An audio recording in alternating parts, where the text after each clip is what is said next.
I'm going to trace the Damballa Aida Wado's double snake of virtual reality's twin ancestry in paganism and Voodoo through its coding and its rituals. I suggest that this doubling is inherent to cyberspace's binary DNA. Virtual reality was mystically conceived in mathematician Werner Vinge's sci-fi writings and famously inhabited by the Voodoo Loa in William Gibson's Count Zero. However, its genealogy goes back to origins in West African Voodoo that precede Western computation, Leibniz's binary code and geomancy by centuries perhaps. The term techno-pagan, as coined by Eric Davis in '95, designated a range of practices: goddess worshippers, ceremonial magicians, witches, radical fairies, that were floating around the internet back then, and which have been resurfacing of late in new forms, in pockets of subcultural online communities. If Davis' 90s techno-paganism was largely US-based and made up of almost exclusively white folks drawn from bohemian and middle-class enclaves, its current, much more culturally diverse iteration expresses a heritage that can be traced back to pre-colonial West African Voodoo coding practices. So I'm going to take an entwined binary approach, looking at Mark Pesce's techno-paganism and his development of virtual reality coding through VRML or VRML, and I'll investigate techno-pagan and occult concepts of cyberspace.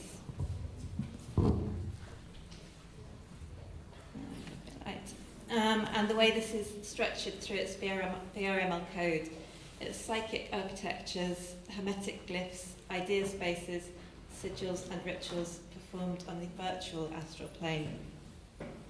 These had their beginning Pesce's 1994 Cyber Samhain ritual to inaugurate cyberspace and continued through the obscure Cybernetic Cultures Research Unit known as CCRU in the late 90s and early 2000s. So I'll be looking at the origins of cyberspace's coded ontologies in both its digital and its analog structures, from VRML to neural net computation and nonlinear phase space, which will hopefully make more sense by the end of the talk. In African Voodoo's divination practices, doubling base-2 calculation, geometric algorithms, and ritual drum pattern communication systems with the dead. So this paper, I'll move through time in a nonlinear fashion, connecting nodal points of an occult internet history of cyberspace.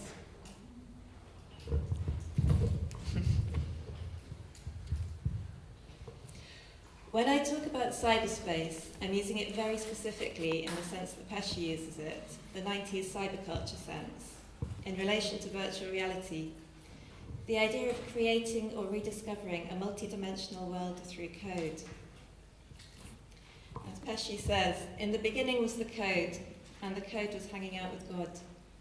Soon enough some came to the conclusion that the code was God. All of this happened thousands of years ago. Knowledge won, then lost, then rediscovered, like an Atlantean shale erupting from the crystal clear waters of some Caribbean island. Now archaeologists deny its evidences, but a clever few have come to read its inscriptions. There is at least a symbolic truth here that Pesce is pointing to, a genealogy, a cult mythology, and ontology for a new world, for those who understand the code. To break this down, his symbolic references position code as God, God as code, with code replacing the word, or logos, in shaping this new world. There's a reference to the lost island civilization of Atlantis, endowing the new world with a mythological prehistory. He also references the Caribbean, the birthplace of the hybrid form of Voodoo that William Gibson populated cyberspace with in his sci-fi trilogy. The crystal of the Caribbean Ocean prefigures his linking of the use of liquid crystal in our screens with esoteric crystal technologies, from the art of scrying to the lost technologies of Atlantis, and the capacities the internet gives us to view things on the other side of the world and to act remotely, Pesce has cited the three authors who defined cyberspace as Werner Vinge, his true name's novella in 1978, William Gibson, Neuromancer, 1984, Count Zero, and then Mona Lisa Overdrive in 1988, and Neil Stephenson's Snow Crash in 1992. He was very clear about his intention to create a new parallel universe of infinite possibility constructed from code.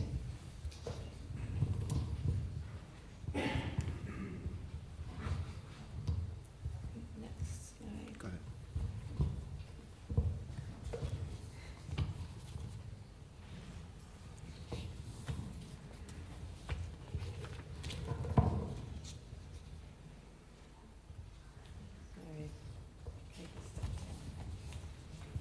So in his 1995 Wired article, Techno-Pagans, and his 1997 book Technosis, Eric Davis named and described a growing online phenomenon that he'd researched as an observing participant.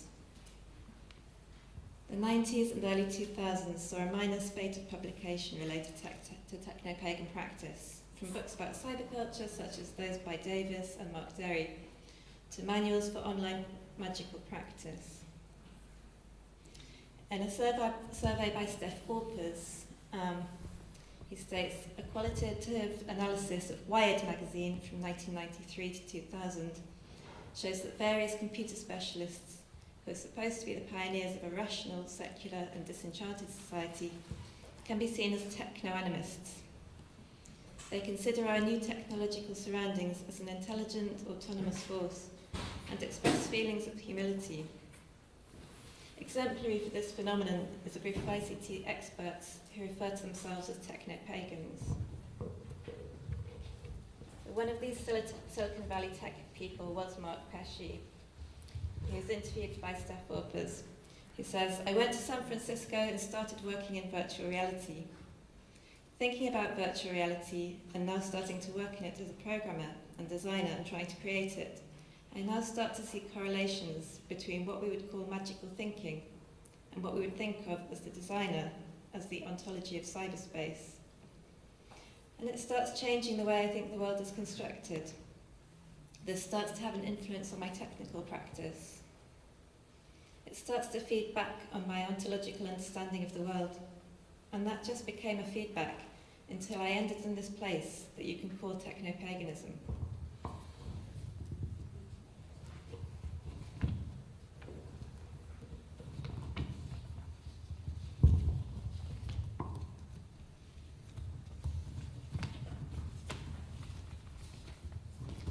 This reference to ontology and its dual meanings provides the hinge between coding, cyberspace or virtuality, and magic. Ontology as a philosophical concept about the nature of being, what it means to exist, what kind of things exist, and as a branch of metaphysics. It's also a term in information technology and computing used to refer to a set of concepts and categories in a subject area that shows their properties and the relationships between them. Or very simply, just sorting things into kinds, which can be a kind of way of creating or organising a system of knowledge, all of which connect to the nature of magic. You could think of magic as both metaphysics and an immanent or embodied way of structuring a system of knowledge through ritual or practice.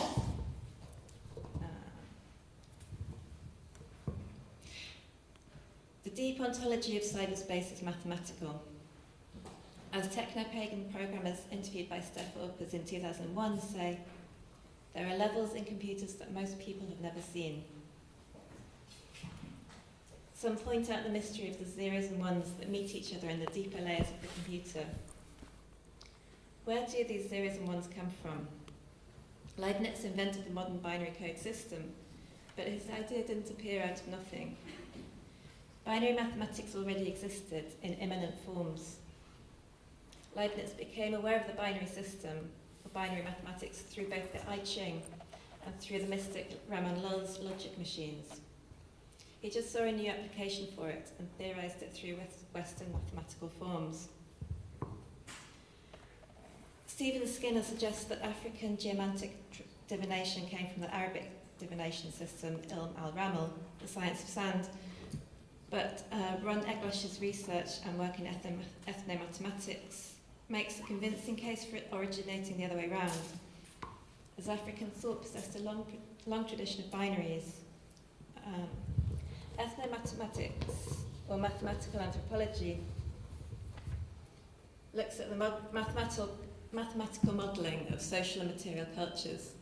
So it examines immanent mathematical thought in non-Western cultures, and it can help trace the development of thought through this immanent mathematics, similarly to the ways in which linguists can speculate on probable lineages of ideas. As Eglash says, mathematically, geomancy is strikingly out of place in non-African systems. Like linguistic codes, number bases tend to have an extremely long historical persistence. And as I'll show, doubling is an important theme in African culture and religious practice, particularly in the divinatory practices, mythologies, and metaphysics of Bodin and its connected religions. I think we're running ahead with this map. Yeah. So divination was incorporated into Dahomey Bodin from the Yoruba Far divination. There are related variations of divinatory practice across West Africa. Some use set verses like the I Ching in the interpretation, but essentially they all operate similarly. Ron Eglash discusses Bamana Sand divination's long tradition of iterative looping to generate sets of binaries. Iterative looping is used in maths and cybernetics. It means passing the outputs of an operation back as inputs in a reflexive process. That's these slides that you can see here.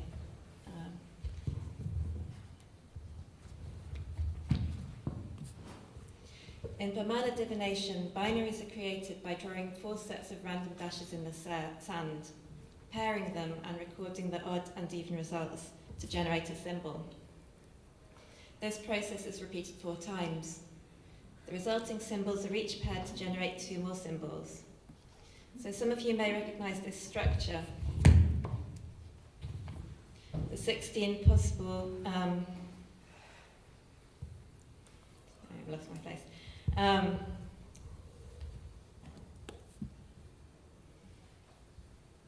The 16 possible permutations being equivalent to the 16 geomantic figures.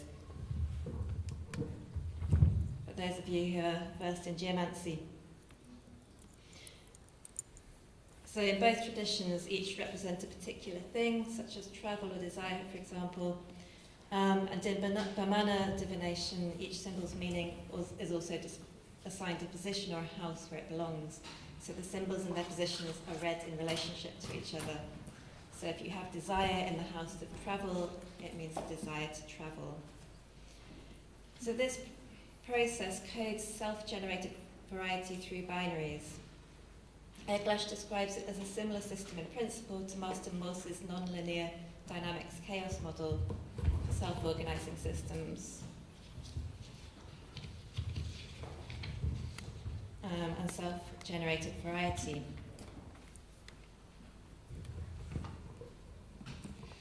While European versions of geomancy replaced systemic determinism with chance, culturally the Europeans couldn't accept the idea of random results coming from determined systems. The African divination embraces the anti-intuitive pairing of determinism and unpredictability. Eglash connects this to African cosmology, particularly in the form of the trickster god, which is explicit in the mythology of Legba's inverted logic system.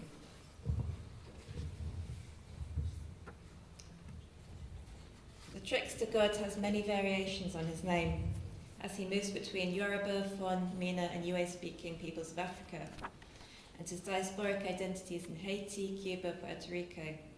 He's known as Legba, Eshu Elegba, Eshu, Elegbara, Elegua, and Papa Legba. He's the god of mischief, as well as a protector and the guardian or keeper of crossroads, and the controller of communication between worlds. Legba is the great communicator, but also the great miscommunicator. He's fond of riddles, paradox, and ambiguity. He allows us to speak with the gods, but he also plays tricks with their messages. In far divination mythology, Leg was responsible for opening either one or two of the godfather's 16 eyes, which are equivalent to the 16 divinatory figures. Far would put palm nuts into Legba's hand to indicate how many eyes to open, but knowing Legba's mischievous and contradictory ways, he would take care to put one nut for 2 eyes and 2 for 1 eye. The final divinatory diagram has visual similarity to the Cantor set. The Cantor set is a recursively constructed set. It proved that between 0 and 1 there are more than an infinite number of points by removing the middle of each line recursively. It became the basis for computational modelling of natural self-organising systems. As Sadie Plant said, computational neural nets are distributed systems which function as analogues of the brain and can learn, think, evolve and live. When a system self-generates variety, there is the potential for learning, thinking and evolving. In a Legba-style transposition, René Glasch also notes an inverse symmetry between the models, where Cantor's set shows a more than infinity contained within one. The Bamana reductively code the more than infinite possibility of the future down to one reading or prediction.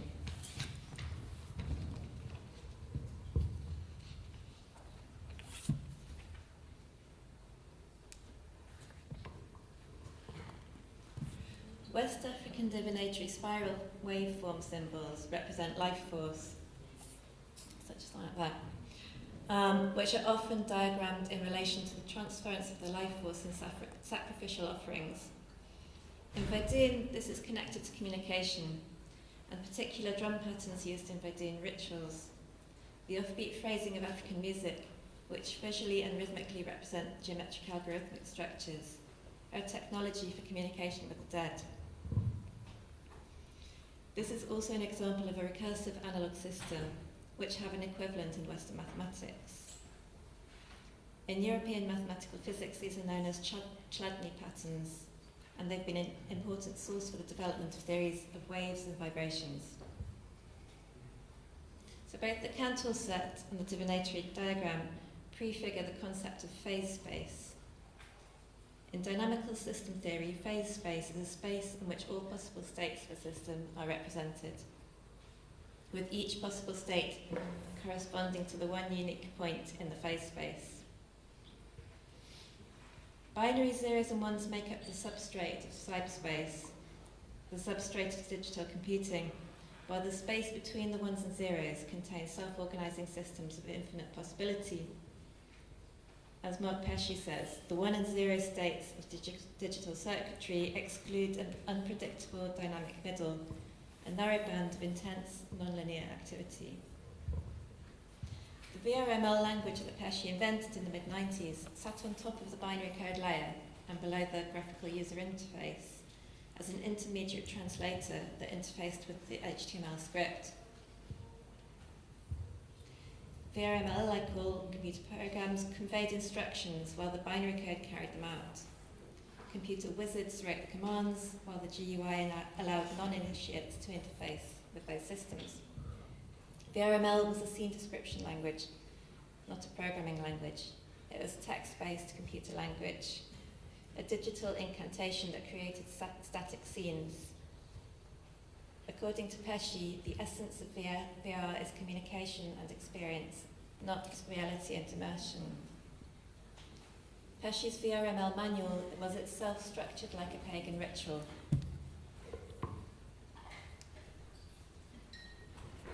This is really dark. With the 4 parts, each dedicated to east, south, west and north.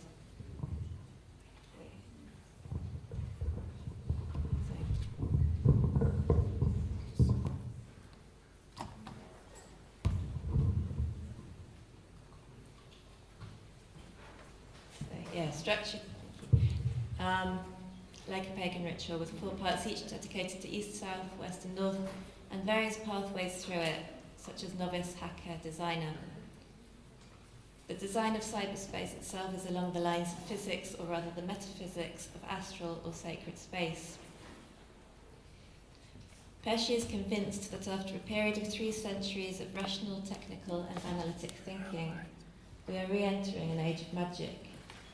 According to Pesce, our rapidly emerging digital environment can only be captured by ancient magical concepts. Technological and magical ontologies thus converge in his worldview. And Pesce's view was echoed by a number of participants in Orpah's 2001 fieldwork study. Pesce himself asserts that nearly all of the early Silicon Valley cyberspace coders adopted a pagan religious view towards cyberspace. A religious philosophy of immanence, that the divine is present in all creation, but in manifold forms.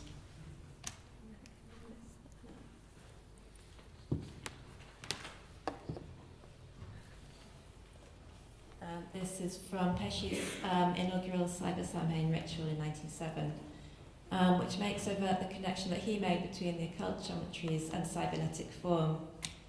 As he says, from the creation stories told around the campfire, through the sacred geometries revealed in our cybernetic understanding of form, the sacred is immanent, accessible, and necessary. Magic is our technos developed to manipulate worldview, or rather perception of the world, and hence reality. You can still access the ritual online.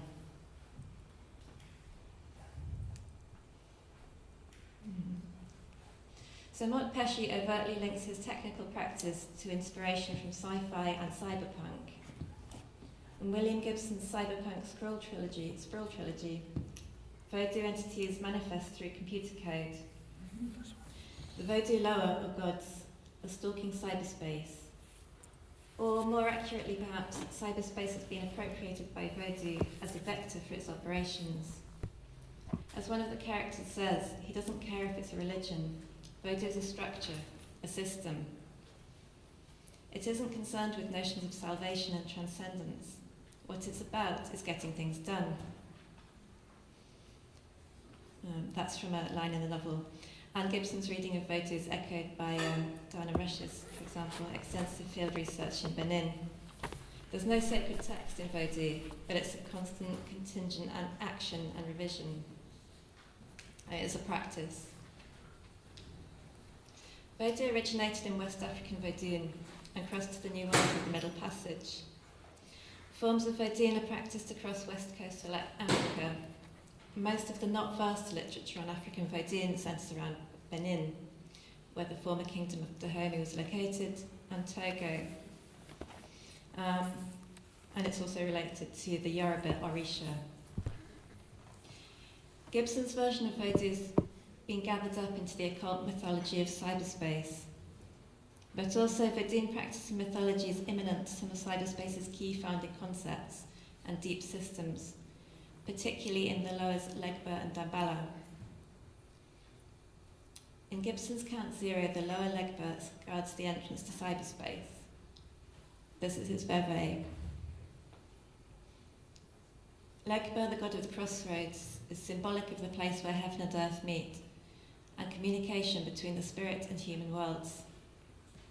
For tribal Africans, the cross did not represent the crucifixion, but the creation of the universe. When the god had created the world, she moved to the four corners of the universe, thereby creating a cross. The Vodouan operating system functions through ritual practice based on a myth structure. Each Loa has a veve or magical symbol or sigil, which also serves as a means of communication.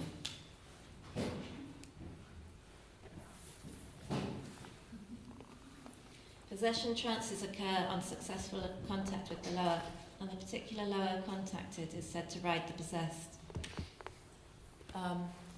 So often they're marked in powder on the floor during ritual. In the final book of the trilogy, William Gibson's trilogy, Mona Lisa Overdrive, Angie has a veve written on her brain, and the Loa can interface with her directly. In Count Zero, however, the Loa Dambala rides hackers when they connect to the net.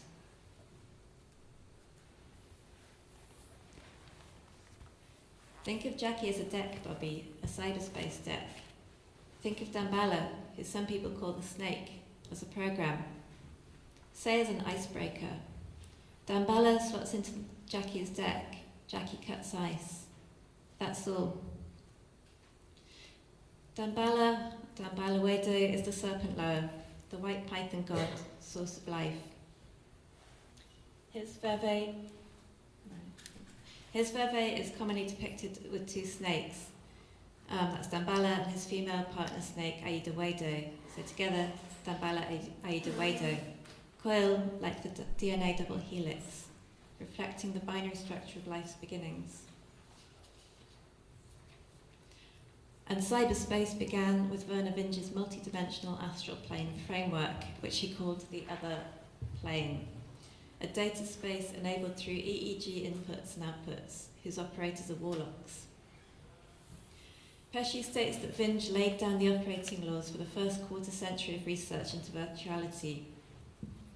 The space of virtuality was empty, an interior emptiness or psychic architecture waiting to be populated with simulations. In the CCIU's Occult Hyperstition, a web of distributed online fictions that aim to prefigure the future, cyberspace is imagined as a black mirror, a post-Gibsonian imaginary precursor of the dark web, perhaps. Cybergothic exists as a web of sinister rumour, haunting a subterranean soft labyrinth which it calls the crypt.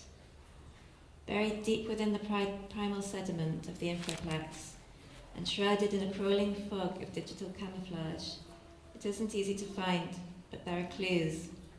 It is the dark twin of the net, where Gibsonian flatlining is rapidly transmuting from exotic fiction into pop cult and mass transit system. You could describe it as the route to contemporary shamanism. CCIU produced a pick-and-mix cyber horror, blending Gibson, Vinge, Lovecraft, Kantian time, and voodoo. They developed Veve-like glyphs to summon the 5 pentazygonic demons of the occult Lemurian race from the lost continent of Lemuria, in a kind of cut-and-paste patchwork occult system. The construction of spatialized information, whether on the astral plane or in cyberspace, allows for creation of a ritual space. The resurgence of an oral visual culture, like those of paganism and voodoo, via technology, was conceptualized by Walter Unger in the 80s, and the current configuration of technologically produced sensorium is even more visual, but it also moves ever algorithmically faster in less humanly understandable ways.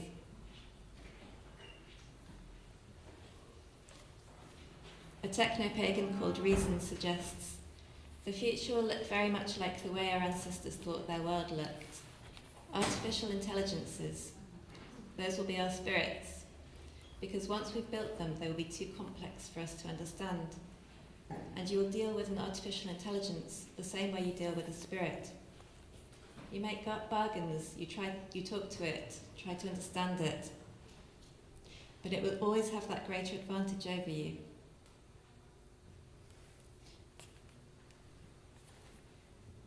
If, as Mark Pesce says, the craft is nothing less than applied cybernetics, then Verdun can be seen as a complex, reflexive, non-linear, immanent base 2 system for generating deterministic chaos that prefigures Western cybernetics by centuries.